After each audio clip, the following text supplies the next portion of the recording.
Hello बच्चों, welcome to ई रसायन। तो आज हम लोग करने जा रहे हैं इलेक्ट्रोकेमिस्ट्री का थर्ड पार्ट। और हम लोगों ने फर्स्ट पार्ट में इंट्रोडक्शन किया था, सेकंड पार्ट में हम लोगों ने रिडॉक्स रिएक्शन के बारे में पढ़ा, और थर्ड पार्ट में हम लोग पढ़ने जा रहे हैं उस सिस्टम के बारे में जिसको कहते हैं इलेक्ट्रोकेमिकल सेल। तो जैसे कि हम लोगों ने इलेक्ट्रोकेमिस्ट्री में बच्चों पढ़ा कि जो हमारी केमिकल चेंज है और इलेक्ट्रिकल एनर्जी है, इन दोनों के इंटर कन्वर्जन की जो स्टडी होती है वो हम लोग करते हैं इलेक्ट्रोकेमिस्ट्री में। तो उसके लिए हम लोगों को एक सिस्टम चाहिए होता है जहाँ पर हम ये चेंज कर पाएँ। तो ये हम लोग करने वाले हैं किसकी हेल्प से? Electrochemical cell. जैसे बच्चों हम लोगों के घर में इन्वर्टर की बैटरी आप लोगों ने देखी होगी, तो वो it is a live example of electrochemical cell. तो आइए देखते हैं कि कितने तरीके के सेल होते हैं और किस सेल का क्या मैकेनिज्म होता है। तो इलेक्ट्रोकेमिकल सेल बेसिकली दो टाइप के होते हैं। एक होता है हमारा गैल्वेनिक सेल,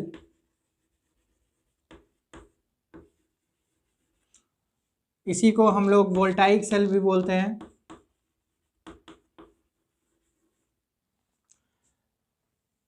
और दूसरे टाइप का जो सेल होता है उसका नाम होता है हमारा इलेक्ट्रोलिटिक सेल, इसको फैराडे सेल भी बोल देते हैं।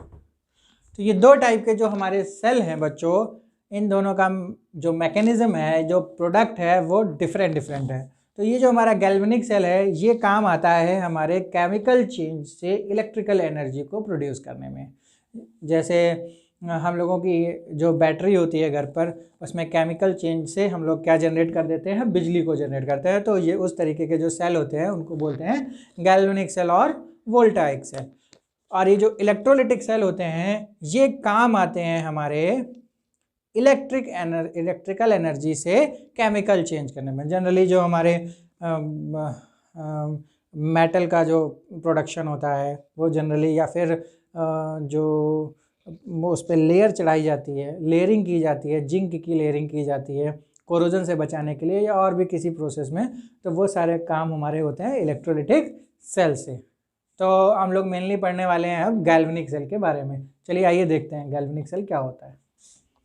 तो गैल्वेनिक सेल को के मैकेनिज्म को या उसके कंस्ट्रक्शन को देखने के लिए हम लोग एक एग्जांपल लेते हैं, और एग्जांपल लेते हैं हम लोग डैनियल सेल का। जो डैनियल सेल होता है वो हमारा बनता है Zn + Cu + 2 gives Zn + 2 और + Cu। This is an example of galvanic cell. और इस Zn और Cu का जहाँ यूज़ होता है उसको हम बोलते हैं डैनियल सेल। तो आइए देखते हैं किस तरीके से हमारा गैल्वेनिक सेल काम करता है। तो हमारे पास होते हैं दो कंटेनर।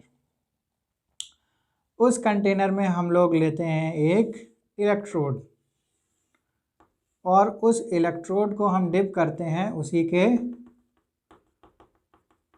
सॉल्ट के सॉल्यूशन में। तो ये डैनियल सेल जो हमारा होता है, इसका जो लेफ्ट कंटेनर और लेफ्ट इलेक्ट्रोड होता है हमारा, बना होता है जिंक का, और ये जो हमारा सॉल्यूशन होता है ये होता है ZnSO4। अब हम लोग देख लेते हैं कि राइट कंटेनर में क्या होता है। बच्चों, राइट कंटेनर में हमारा जो इलेक्ट्रोड होता है वो बना होता है Cu का, in case of Daniell cell. और ये जो डिप होता है हमारा,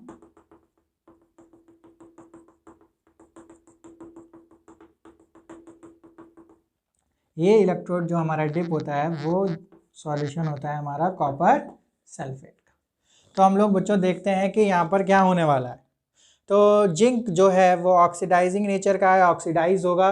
तो यहाँ पर क्या होने वाला है, जो जिंक की इलेक्ट्रोड है वो क्या होगी, Zn+2 इस सॉल्यूशन में आने वाले। क्या होगा अगर इसकी हम इस रिएक्शन में हाफ ऑक्सीडेशन, इसमें क्या है, Zn से Zn+2 में क्या हो रहा है, ऑक्सीडेशन, और Cu से Cu+2 से Cu क्या हो रहा है, रिडक्शन। तो अगर इन दोनों को हम half as a half cell लिखें तो जो हमारा Zn है वो हो जाएगा Zn gives Zn+2 and 2 release of 2 electron. और अगर हम रिडक्शन का देखें तो Cu+2 gain of 2 electron gives Cu। तो ये जो Zn की हमारी इलेक्ट्रोड है बच्चों, इसमें क्या होना होगा, जो Zn+2 के आयंस हैं वो बाहर आने लगेंगे धीरे धीरे। और ये जो हमारे और जो इलेक्ट्रॉन रिलीज होंगे, इलेक्ट्रॉन कहाँ होंगे, इलेक्ट्रॉन यहाँ आने लगेंगे। तो यहाँ पर एक वायर लगा देंगे।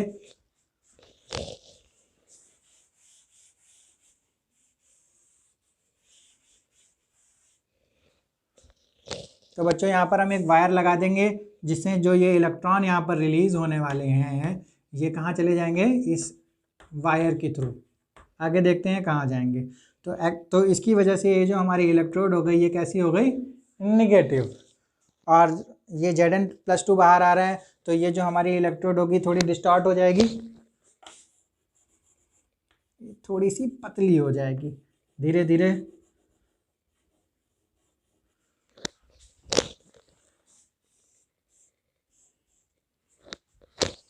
इस इलेक्ट्रोड में से Zn2+ बाहर आ रहा है, यानी इसका मेटल ख़राब हो रहा है, ऑक्सीडाइज हो रहा है, और इसके जो इलेक्ट्रॉन है वो कहाँ जा रहे हैं, वो वायर के थ्रू बाहर जा रहे हैं।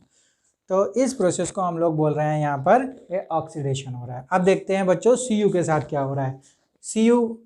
अब Cu है हमारा रिड्यूसिंग नेचर का। तो यहाँ सबसे पहले तो CuSO4, यहाँ पर Cu+2 बहुत सारे क्या होंगे, बहुत सारे Cu+2 पहले से अवेलेबल होंगे बिकॉज ऑफ CuSO4।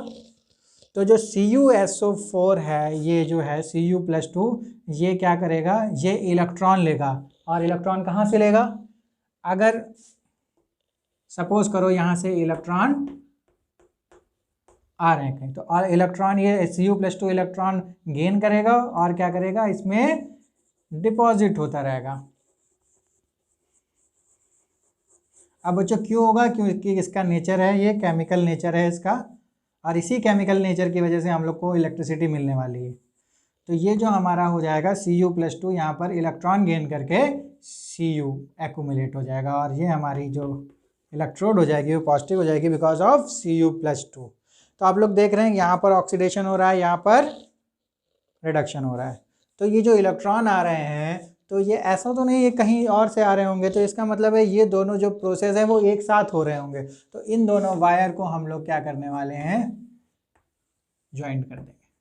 तो ये वाले इलेक्ट्रॉन क्या करेंगे, इधर जाएंगे। तो जो हमारा रिडक्शन का प्रोसेस है जिसमें इलेक्ट्रॉन यहाँ पर यूज़ हो रहे थे वो भी यहीं से मिल रहे हैं इसको लगातार। तो अब ये हमारा सर्किट पूरा हो रहा है। यहाँ पर एक कंस्ट्रक्शन होता है जिसमें हमें सॉल्ट ब्रिज भी लगाना होता है। तो सॉल्ट ब्रिज जो होता है इसमें क्या होता है, इसमें एक इनर्ट इलेक्ट्रोलाइट भरा होता है। इनर्ट इलेक्ट्रोलाइट इसलिए होता है बच्चों कि यहाँ पर जो Zn+2 अगर ज़्यादा हो जाए या Cu+2 कम हो जाए तो उसकी इलेक्ट्रिकल न्यूट्रलिटी को मेंटेन रखना होता है। इसलिए हम लोग यहाँ पर एक इलेक्ट्रोलाइट क्या करते हैं, KCl को हम लोग यहाँ पर फिल कर देते हैं सॉल्ट ब्रिज की। और इसमें एक अगर ऑर्गेनिक कंपाउंड लगाते हैं जिससे कि ये KCl वहाँ पर बना रहा है, KCl विद अगर कंपाउंड, ये एक ऑर्गेनिक कंपाउंड होता है बच्चों। और ये इलेक्ट्रोलाइट है हमारा इनर्ट इलेक्ट्रोलाइट, जिसकी मदद से हम लोग यहाँ पर क्या कर रहे हैं, इलेक्ट्रिकल न्यूट्रलिटी को मेंटेन कर रहे हैं। आपको समझ में आ रहा होगा आई होप। तो बच्चों इससे इस सॉल्ट ब्रिज से हमारे दो फंक्शन हो रहे हैं, एक तो हमारी इलेक्ट्रिकल न्यूट्रलिटी मेंटेन हो रही है और इंटरनली हमारा जो सर्किट है वो कंप्लीट हो रहा है इंटरनली। और ये इधर से हमारा ये सर्किट पूरा हो गया। ये हमारा गैल्वेनोमीटर है जिसमें हमारे डिफ्लेक्शन आ जाएगी जब हमारा इलेक्ट्रॉन मूव करने लगेगा। तो हम लोगों ने देखा बच्चों कंस्ट्रक्शन ऑफ गैल्वेनिक सेल। और तो यहाँ पर हम लोगों की जो केमिकल चेंज हुआ, इन केमिकल चेंज से हम लोगों को क्या मिला, इलेक्ट्रॉन मिलने लगा। और जब इलेक्ट्रॉन का फ्लो होता है तो इलेक्ट्रॉन के अपोजिट ही हम लोग मानते हैं कि करंट का फ्लो होता है, करंट हमारा जनरेट हो गया। तो बच्चों हम लोगों ने देखा कि हमारा केमिकल चेंज से करंट जनरेट हो गया।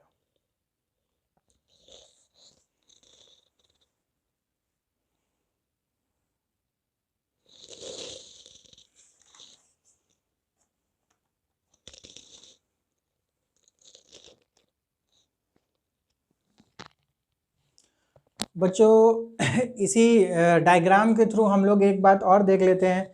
यहाँ पर हम लोग एक ट्रिक भी देख लेते हैं, नॉर्मल ट्रिक है, जनरल ट्रिक है। इस ट्रिक से हम लोगों को ये याद रहेगा कि ऑक्सीडेशन कौन से चैम्बर में होती है, या लेफ्ट साइड में होती है या राइट साइड में होती है। अक्सर बच्चों को ये कन्फ्यूज़न होती है कि ऑक्सीडेशन किधर हो रही है, राइट साइड होती है या लेफ्ट साइड होती है, या फिर हमारा जो इलेक्ट्रोड है जो लेफ्ट वाला है वो कैथोड है या फिर एनोड है, या फिर राइट वाला कैथोड है या एनोड है, या फिर और भी बहुत सारे कन्फ्यूज़न है। तो हम लोग एक ट्रिक की मदद से ये कन्फ्यूज़न दूर कर लेंगे। एक वर्ड है लोन। लोन हम लोग आसानी से याद कर सकते हैं। लोन का क्या मीनिंग है यहाँ पर? L for, O for, A for and N for. ध्यान से देखेंगे बच्चों, L फॉर होता है हमारा लेफ्ट, O से होता है हमारा ऑक्सीडेशन, A से होता है anode and N for negative. तो ये जो लोन है ये लेफ्ट वाले टर्मिनल के लिए है, लेफ्ट वाले पोर्शन के लिए है। देखते हैं लेफ्ट में क्या होगा, ऑक्सीडेशन। जो ये लेफ्ट वाला पोर्शन है उसमें क्या होगा, ऑलवेज ऑक्सीडेशन प्रोसेस होगी। यहाँ पर भी हमारा जो Zn है वो कौन सा प्रोसेस दे रहा है, ऑक्सीडेशन प्रोसेस। एनोड, जो लेफ्ट में इलेक्ट्रोड होगी वो क्या होगी बच्चों, एनोड होगी, और वो हमेशा नेगेटिव टर्मिनल होगा। तो ये पूरा हमारा लेफ्ट के लिए है। अगर इसी को हम लोग याद करते हुए इसी का अपोजिट हम लोग राइट में देखें तो लेफ्ट का अपोजिट हो जाएगा हमारा राइट, ओ का हमारा अपोजिट हो जाएगा रिडक्शन, ए का अपोजिट हो जाएगा कैथोड, एनोड का अपोजिट कैथोड, एन का अपोजिट पी। तो लोन का अपोजिट हमारा हो गया RrCp, R for right, R for reduction, C for cathode and P for positive. ये जो हमारी चीज़ें हैं ये राइट में होंगी, यानी राइट में होगा reduction, cathode and this terminal is positive terminal. तो हमें एक केवल याद रखना है लोन। तो बच्चों यहाँ से हम लोगों को गैल्वेनिक सेल के कंस्ट्रक्शन के बारे में, गैल्वेनिक सेल के हमारे मैकेनिज्म के बारे में हमको नॉलेज मिली आज। तो हम लोग अब देखते हैं कि एक सेल को हम लोग कैसे रिप्रेजेंट करेंगे। तो आइए,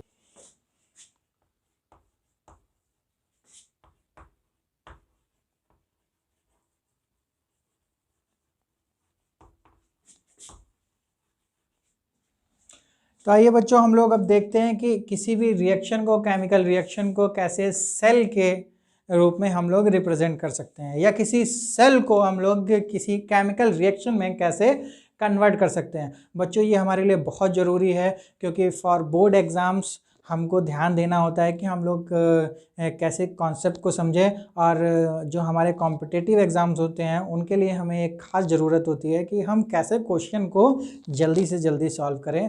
और तो उसके लिए हमको कॉन्सेप्ट की भी बहुत नीड होती है, और उसके साथ साथ हमको प्रैक्टिकल एस्पेक्ट की भी बहुत ज़्यादा नीड होती है कि उसको हम कैसे यूज़ कर सकें। तो यहाँ पर हम लोग देखने वाले हैं कि एक सेल को कैसे हम लोग रिप्रेजेंट कर सकते हैं। आइए पहले हम लोग यहाँ पर मेटल लिख देते हैं, मेटल के बाद एक लाइन ड्रॉ करते हैं, फिर उसके बाद मेटल आयन। क्योंकि मेटल आयन है तो उसका कंसंट्रेशन भी होगा, तो यहाँ पर उस मेटल आयन का कंसंट्रेशन भी लिखते हैं। फिर यहाँ पर हम दो स्ट्रेट लाइन ड्रॉ करते हैं, और उसके बाद दूसरे मेटल आयन का नेम और उसका कंसंट्रेशन, और फिर एक लाइन, और फिर हम लोग यहाँ पर लिखते हैं मेटल। जैसा कि आपको पता है कि ये जो हमारी होती है रेडॉक्स रिएक्शन में एक का ऑक्सीडेशन होता है और एक का रिडक्शन। तो हमें दो मेटल हमारे पास होंगे और दो मेटल आयन भी होंगे। तो यहाँ पर हम लोग कोई अगर एग्जाम्पल ले लेते हैं, सपोज हम लोग ले लेते हैं एग्जाम्पल रिएक्शन डैनियल सेल का ही। तो ये हमारी रिएक्शन थी,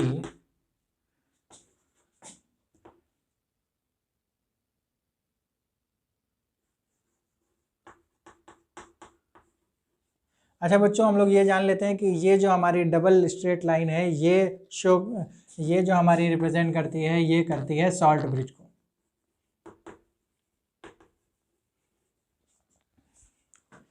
तो इसकी हेल्प से हम एक मेटल को सेल को रिप्रेजेंट करेंगे, इसकी सेल को। तो देख लेते हैं कि ये जो लेफ़्ट वाला हम लोगों को पता है कि लेफ़्ट में होता है हमारा ऑक्सीडेशन और राइट में होता है रिडक्शन। तो जो लेफ़्ट का जो ये है, ये ऑक्सीडेशन पार्ट है, और जो ये पार्ट है ये हमारा रिडक्शन पार्ट है। तो जो ऑक्सीडेशन पार्ट है हमारा इस रिएक्शन में वो क्या है, Zn से Zn+2। तो सबसे पहले इस रिएक्शन में हम लोग दोनों हाफ सेल अलग अलग कर लेते हैं, ऑक्सीडेशन हाफ सेल और रिडक्शन हाफ सेल। तो ये हमारी ऑक्सीडेशन हाफ सेल है और ये हमारी है रिडक्शन हाफ सेल। तो ये जो हमारा जो पहला मेटल है जो ऑक्सीडेशन वाला, उसको हम लोग लिख लेंगे Zn, और ये जो हमारा मेटल आयन है ये है हमारा Zn+2। अब सपोज करते हैं इसका कोई कंसंट्रेशन C1 है, तो यहाँ पर लिख लेते हैं और फिर बीच में लगा देते हैं हम सॉल्ट ब्रिज, और यहाँ पर हम लोग लिखते हैं मेटल आयन जिसका रिडक्शन हो रहा है। तो रिडक्शन हो रहा है हमारा इस Cu का, तो Cu का मेटल आयन है हमारे पास Cu+2। सपोज कर लेते हैं इसका कंसंट्रेशन है C2, और फिर हम मेटल, दैट मीन्स। तो बच्चों ये थी हमारी रिएक्शन और ये इसका है सेल रिप्रेजेंटेशन। तो आई होप कि आप लोगों को सेल रिप्रेजेंट करना आ गया होगा, और भी हम लोग एक दो एग्जांपल से देख लेते हैं।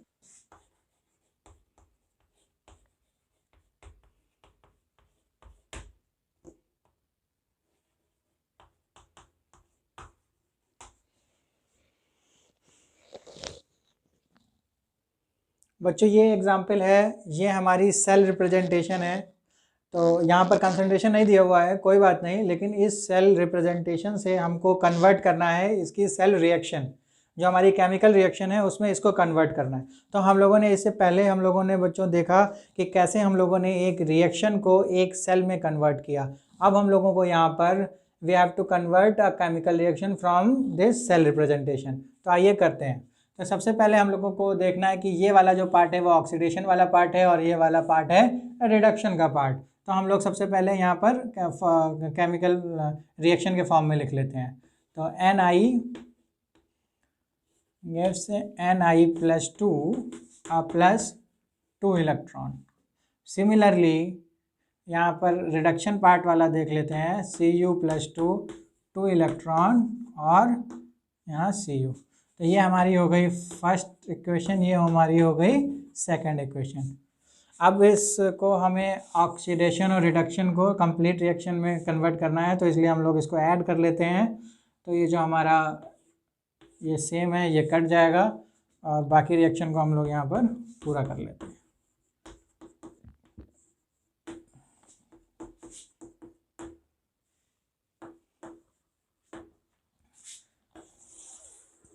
This is our chemical reaction from this cell. तो एक एग्जांपल हम लोग यहाँ पर और करने वाले हैं।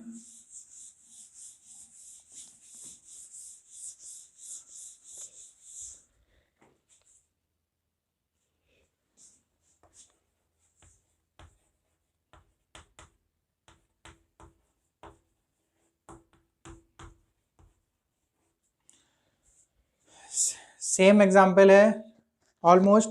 तो हम लोग यहाँ पर रिएक्शन लिखेंगे, हाफ रिएक्शन Cu से Cu+2 एंड पर 2 electron, this is our first equation. और रिडक्शन वाली हमारी है Ag++ इलेक्ट्रॉन और gives silver, this is our second.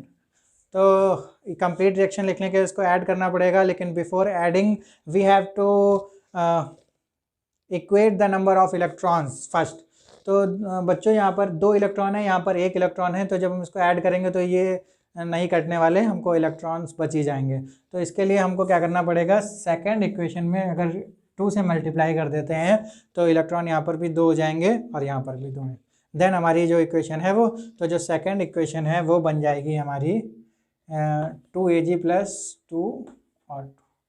ये हमारी इक्वेशन बन गई। नाउ इसको हम ऐड करने वाले हैं। तो ये कट गया, तो 2Ag plus Cu gives Cu2 plus N2Ag। ये हमारी फाइनल आ जाती है chemical reaction from this cell. तो बच्चों आज हम लोगों ने देखा कि कैसे हम लोगों ने सेल के बारे में पढ़ा। तो सेल में हम लोगों ने सीखा कि कितने टाइप के सेल होते हैं हमारे, और वो कौन कौन से चेंज करते हैं, केमिकल से इलेक्ट्रिकल और इलेक्ट्रिकल से केमिकल चेंज। तो और गैल्वेनिक सेल के बारे में हम लोगों ने आज डीप में देखा, उसका कंस्ट्रक्शन देखा और उसका मैकेनिज्म देखा कि हमारा जो इलेक्ट्रोकेमिकल सेल था वो टोटली कैसे रिडॉक्स रिएक्शन पर बेस्ड था, कैसे उस रिडॉक्स रिएक्शन के थ्रू उसने केमिकल एनर्जी से इलेक्ट्रिकल एनर्जी में प्रोडक्शन दिया। और उसके बाद हम लोगों ने देखा कि सेल को रिप्रेजेंट करने का तरीका क्या था, और उस सेल से हम लोगों ने कैसे केमिकल रिएक्शन में उसको कन्वर्ट किया। तो आज के लिए इतना ही बच्चों। आई होप कि आपको आज की क्लास बहुत अच्छी लगी होगी, और अब हम लोग मिलते हैं इलेक्ट्रोकेमिस्ट्री के नेक्स्ट पार्ट में। Till then bye bye.